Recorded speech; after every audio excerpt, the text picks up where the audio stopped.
মোর ভাই উনি একজন পার্সন, উনি তো আর যারা তারা নিয়ে ইউটিউবে ভিডিও বানাইবো না।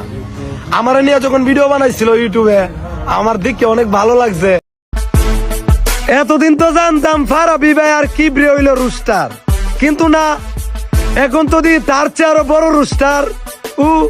আজকের ভিডিওতে আমি তোমাদের ফ্রি বিনোদন দিব। শুনলাম এলেক্স সবুজ নাকি গাড়ি কিনছে। কোনো কিছুতে লাভ হইব না, যার সফলতা আসার তার সফলতা আসবেই। এই দেখো বাংলাদেশের সবচাইতে দামি বাইক আর সবচাইতে লেটেস্ট বাইক R15M কিনে ফেলছে আমাদের এলেক্স সবুজ। এটাই সফলতা, টাকি মাসের পাওয়া। তাহলে দেখো আমার তলে এত বড় টাকি মাছ আমি বাইক রাখতে পারলাম না, আর এলেক্স সবুজের টাকি মাছের উপরে বাইক রাখলো। এলেক্স সবুজের টাকি মাছ আর আমার টাকি মাছের মধ্যে পার্থক্য আছে? জানি না। তো গ্যাস অনেকের মনে প্রশ্ন থাকতে পারে যে এলেক্স সবুজ গাড়িটা কিভাবে নিল, কই এত টাকা কই পাইলো, কি করলো। আমার মনে হয় এলেক্স সবুজ তার নিজের টাকি মাছটা বিক্রি করে দিয়ে বাইকটা নিছে। না মানে এই টাকি মাছটা। উমর ভাই উনি একজন পার্সন, উনি তো আর যারা তারা নিয়ে ইউটিউবে ভিডিও বানাইবো না।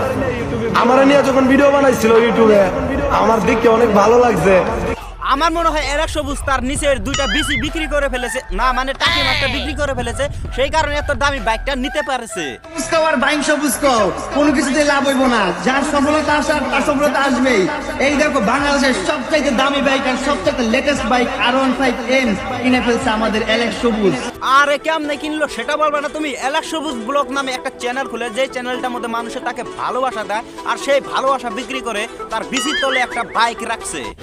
আর আপনারা আমার ভালোবাসছে একটা চ্যানেল উঠাই দিছিলেন, ওই যে এলেক্স সবুজ ব্লগ ইউটিউব চ্যানেলটা, মানে ব্লগ ছাড়তাম এটার মধ্যে, তো মানে কষ্টের জিনিস, অনেক পরিশ্রমের জিনিসটা এই চ্যানেলটা আমি সেল করে দিছি।